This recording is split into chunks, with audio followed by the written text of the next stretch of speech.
보니까 이렇더라고. 조치를 취하지 않고 비난을 했어요. 근데 이것이 하나님 앞에 결정적으로 죄악이 됐던 것입니다. 여러분, 이 이야기를 전해들은 첫째 형,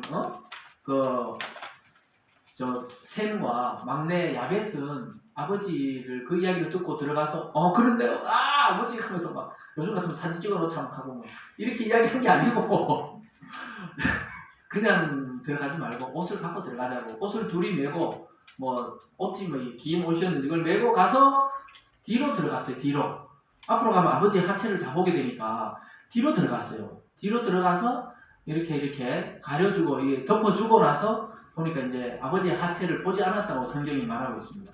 이 말은 꼭 뭐 보고 안 보고 따라서 그게 아니고 아버지가 수치스러워하지 않도록 보호를 해줬다 이 말입니다. 나이 드신 아버지 노아 술 먹고 자빠져 있는데 그거 옷을 굴다가 보고 계시는데 그것을 잘 가려줬다 이 말입니다. 사실 봐도 뭐 남자끼리 뭐 볼 게 뭐 있겠습니까? 그것이. 그렇지만은 이것은 뭐냐? 이것을 성경이 기록했다는 것은 노아의 실수도 기억하지만 또 이 아들들의 신앙을 본 거예요. 아버지가 비록 아버지였지만 하나님의 말씀을 전해주던 사람이란 말이에요. 그 당시에. 그 존중을 했던 겁니다. 있습니까?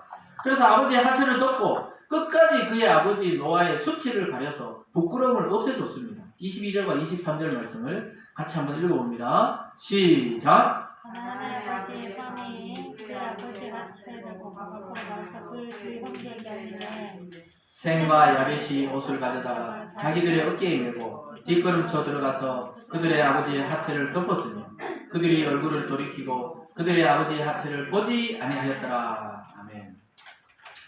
여러분, 여기 보면은 가나안의 아버지, 또 가나안 이야기 나오잖아요. 그러니까 함의 대표적인 아들이 가나안이었나 봐요. 그 나머지 나중에는 그것이 땅 이름이 돼가 가나안이 되었지만 그의 아버지 하체를 보고 밖으로 나가서 그 두 형제에게 알렸다, 이렇게 성경은 부드럽게 이야기하지만 막 놀렸다 이 말이죠. 아버지가 이제 연세 드시더니 정신이 없다고 술 드시고 그냥 홀딱 벗고 있다면서 막 이게 비난하는 거예요. 하나님은 이거 굉장히 싫어하십니다. 구약의 그 계명에도 부모를 공경하라 그럴 때 공경하는 게 꼭 돈을 드리고 뭐 때 되면 뭐 선물 주고 이게 공경하는 게 아니에요. 아버지의 말에 순종하는 거예요. 아버지들이 말하는 게 때로는 이게 안 맞을 수도 있거든요. 그렇지만 그 앞에서 막 아버지가 원할 정도로 그 틀렸다고 막 둘이 막 쳐받고 이렇게 하면 안 된단 말이에요. 자식들이. 하나님이 그거 싫어하십니다. 왜냐? 그 부모를 통해서 자녀가 나왔기 때문에 그래요. 성경에서 아담과 하와 외에는 모든 인류가 부모를 통해 나오도록 만들어놨어요. 그 여러분들 자녀 되시는 분들 또 자녀이면서도 우리 나이에는 또 부모가 됐죠. 자녀들은 절대로 물론 뭐 화가 나서 감정적인 다툼이 있을 수 있지만 근본적으로 부모에 대해서 업신여기거나 비난해서는 안 되는 것입니다. 여기 나오죠. 그래서 두 아들들은 아버지의 하체를 보지 않고 가서 덮어줬고 함은 보고 나서 아이고 안 그래도 평소에 내가 아버지인데 불만이 있었는데 하면서 막 그냥 동생과 형 보고 막 그때 뭐 다른 사람은 없으니까 다 죽어버렸으니까 홍수로 막 자기 막 힘들는데 이러는 그러니까 이 셈이 생각해봤죠. 야, 이 자식 이거 함이 이거 아버지는 불만이 많았구나 이런 생각하면서 이제 자기 동생과 둘이 뒷걸음질 쳐가지고 싹 덮어줬던 것입니다. 똑같은 사건을 보고 반응이 이렇게 달랐어요. 이 반응에 따라서 나중에 살펴보지만 복과 저주가 나누어집니다. 그래서 여러분 이 꼭 가족이 아닐지라도 타인의 죄나 허물에 대해서 우리 태도가 어떤지 봐야 돼요. 아이고 꽃이다 저거 클럽에 가서 그것들 뭔짓 하다 저렇게 되고 아이고 잘됐다고 막 이렇게 비난할 게 아니라 이 말입니다. 물론 그 사람들의 행동이 다 잘됐다는 게 아니고 우리 마음 심보가 지금 어떠냐를 살펴봐야 돼요. 다른 사람의 죄나 허물에 대해서 우리가 어떻게 태도를 취하냐에 따라서 하나님이 우리를 살펴보시고 복과 저주를 주신다는 겁니다. 그래서 함은 아버지의 허물에 대해서 알리고 조치를 취하지 않았고 셈과 야벳은 아버지 노아의 하체를 덮어주고 허물을 덮어줬어요. 이 육체를 덮어줬다는 게 문제가 아니라 그 아버지의 허물을 덮어줬어요. 이제 연약하고 나이 드셔가지고 아이고 저 포도주 평소처럼 드셨는데도 못 이기시는구나 이렇게 하면서 허물을 덮어줬다 이겁니다. 이해가시죠? 그래서 이 땅의 모든 자녀들은 부모를 근본적으로 욕하면 안 돼요. 결국은 그 부모를 통해서 이 땅에 우리 생명이 왔기 때문에 하나님도 그 방법을 쓰셨기 때문에 우리는 성경적으로 존중할 필요가 있는 것입니다. 그래서 우리는 그렇다고 막 죄를 그럼 다 덮어줘야 되나? 아버지가 야 오늘 저녁에 가서 뭐 몇 놈 죽이자 이렇게 하는데도 막 그 말을 들어줘야 되냐? 그런 걸 막아야 되죠. 그런 걸 아버지를 진짜 꽁꽁 묶고 놔야 되겠지만은 그런 게 아니고 그런 실수가 아니고 개인적인 것에 대해서는 용서하고 용납해 주시기 바랍니다. 여러분, 이 사건이 보여주고자 하는 것은 다른 사람의 허물에 대한 우리 믿는 자들의 태도입니다. 노아의 가족은 지금으로 보면 교회예요. 교회. 믿음의 공동체에서 우리가 어떤 사람에 대해서 또 안 믿는 사람에 대해서 어떤 태도를 가지느냐는 우리가 하나님 앞에 그것을 통해 심판을 받느냐 복을 받느냐 달려 있습니다. 하나님은 같은 죄인이면서 다른 사람을 판단하는 잘못을 범하는 우리의 모습을 기뻐하지 않으십니다. 우리가 있잖아요. 순간적으로 그럴 수 있어도 아유 맞아 나도 죄인인데 내가 누구를 지금 비난하고 판단하냐 나도 실수할 때가 있는데 이렇게 이해하고 수용하고 허물을 덮는 눈으로 봐야 됩니다. 예수님도 이 땅에 오셨을 때 기도하기 전에 뭐 하라 그랬어요? 혹시 너 죄를 제가 용서 안 받는 거 있으면 서로 용서 먼저 해라. 제 예배 드리러 오기 전에 어떻게 해요? 화해를 먼저 하고 와라. 이렇게 예수님이 가르쳐 주셨습니다. 다른 사람의 허물을 볼 때 우리는 그를 위해 기도하고 그의 연약함을 통해서 깨닫게 해달라 하고 다시 돌이키게 해달라고 이렇게 기도해야 되지 정죄하고 비난하는 것으로 사람 안 바뀝니다. 절대로 안 바뀌어요.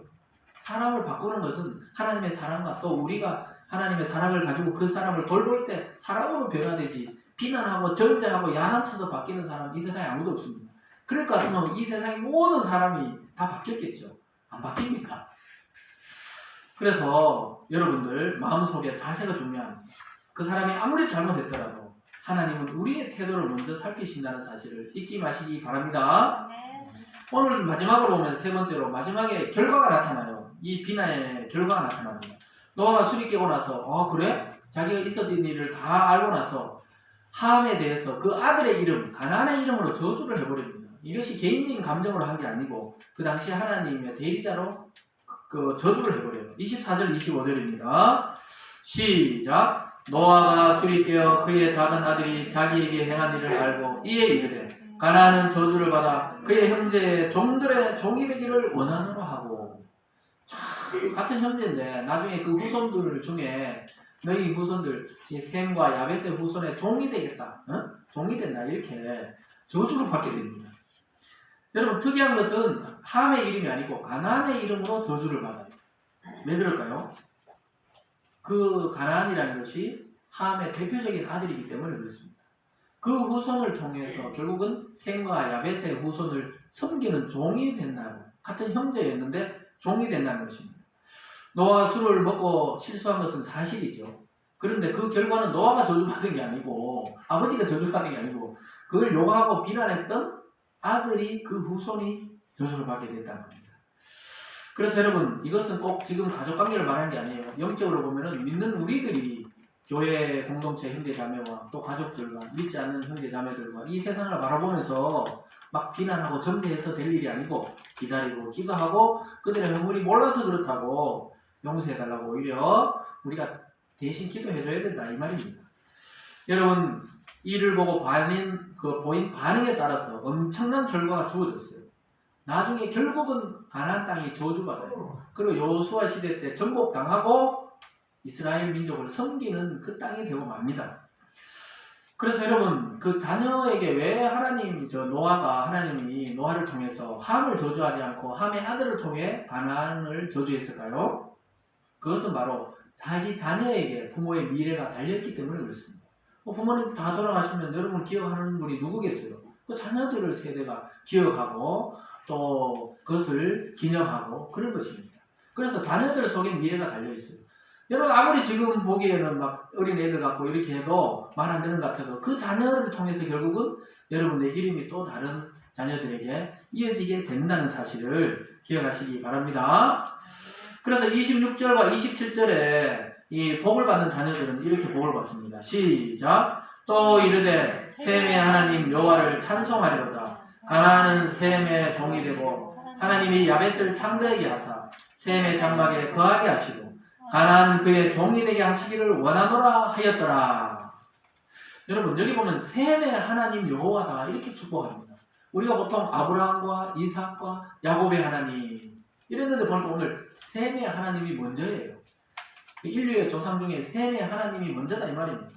여러분 하나님이 자기의 하나님이 되는 사람보다 더 큰 축복이 어디 있겠어요? 여러분 그리스도 안에서 여러분의 아버지가 되신 분이 바로 하나님이십니다. 믿습니까? 그래서 셈의 하나님인데 결국 셈은 나중에 예수 그리스도를 상징합니다. 예수님이 이 땅에 왔을 때 나를 본 자가 아버지를 본 자다. 나의 하나님이다. 근데 이제는 성령 안에 여러분들이 어떻게 해요? 나의 하나님 이렇게 기도하는 자격이 주어졌어요. 영적으로 여러분이 전부 셈의 족속이 된 것입니다. 있습니까? 그래서 하나님을 붙잡는 자보다 더 큰 복이 없어요. 하나님이 이 땅에 주시고자 하는 구원의 모든 복을 셈과 셈의 후손이 누리게 됩니다. 예수님께서도 육신적으로는 결국 셈의 후손으로 이 땅에 태어나셨습니다. 그래서 가나안은 셈의 종이 된다 이 말은 결국은 이스라엘 백성을 섬기는 종이 되었습니다. 근데 여러분 잘 생각해 보세요. 야벳은 어떻게 됐습니까? 창대하게 되면서 셈의 장막 안에 거한다 이래 됐어요. 셈의 장막이 구원의 터전입니다. 셈 안에 거하는 자는 다 구원받게 된다 이 말씀이에요. 따라왔습니까? 그러니까 셈의 영역 안에 들어가야 돼요. 셈의 영역 안에 야벳이 들어갔어요. 그럼 가나안은 그럼 저주받고 구원 못 받느냐? 가나안 사람 중에서도 하나님 믿는 자가 생겨납니다. 왜요? 종도 결국은 주인의 이 울타리 안에 있는 거 아닙니까? 그래서 결국은 가나안 사람 중에도 애굽 사람 중에도 하나님 믿는 사람이 생겨나요. 또 이방인 중에도 예수를 믿고 하나님께 구원받는 사람이 생겨나요. 바로 우리들입니다. 우리는 이스라엘 족속이 아니잖아요. 근데 영적으로 예수를 믿고 영적 이스라엘이 되어서 셈의 후손이 되어서 구원받게 된 줄 믿습니다. 그래서 셈의 장막 안에 거하는 자는 다 구원을 받게 됩니다. 가인과 아벨 중에 아벨에게 가서 같이 제사 드리면 다 구원받는 것과 같은 원리입니다. 이처럼 셈은 노아의 세 아들 중에 가장 귀한 복을 받았습니다. 그리고 야벳은 창대하게 되는 복을 받았어요. 뭘 해도 그냥 복을 받고 농사를 지어도 막 축복이 되고 가축을 지면 막 애가 펑펑펑펑 애도 잘 낳고 말이에요. 애는 가축은 애가 아니죠. 새끼를 잘 낳고 이렇게 복을 받았다 이 말입니다. 여러분 그런 복을 받고 싶지 않으세요? 아멘 하신 자만 받든지. 사랑하는 여러분, 술로 인한 이 노아의 작은 실수가 결과적으로는 엄청난 이 축복과 저주를 가지고 왔어요.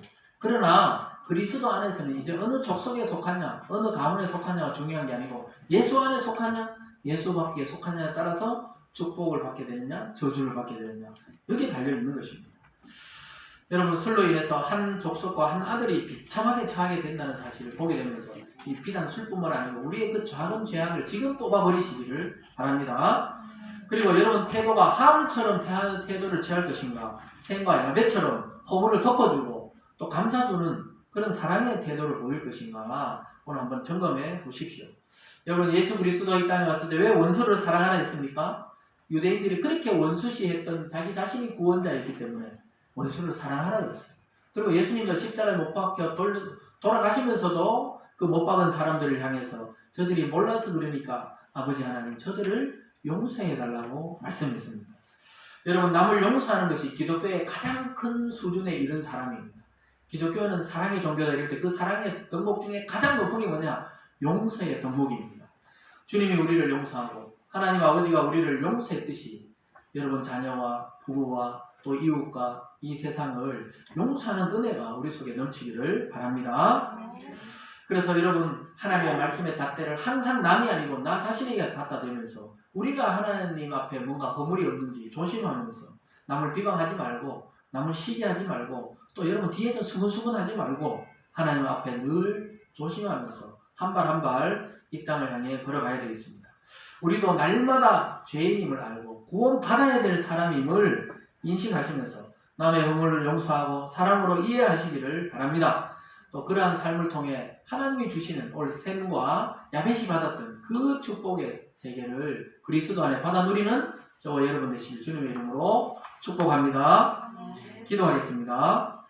사랑의 하나님 아버지 감사합니다. 오늘 노아의 이 술을 통한 사건을 통해 우리 믿는 자의 삶을 돌아보게 하여 주시고 무엇보다 셈과 야벳과 같이 그 아버지의 허물을 덮어주고 또 실수를 덮어주는 그러한 저희들 되게 도와주시옵소서.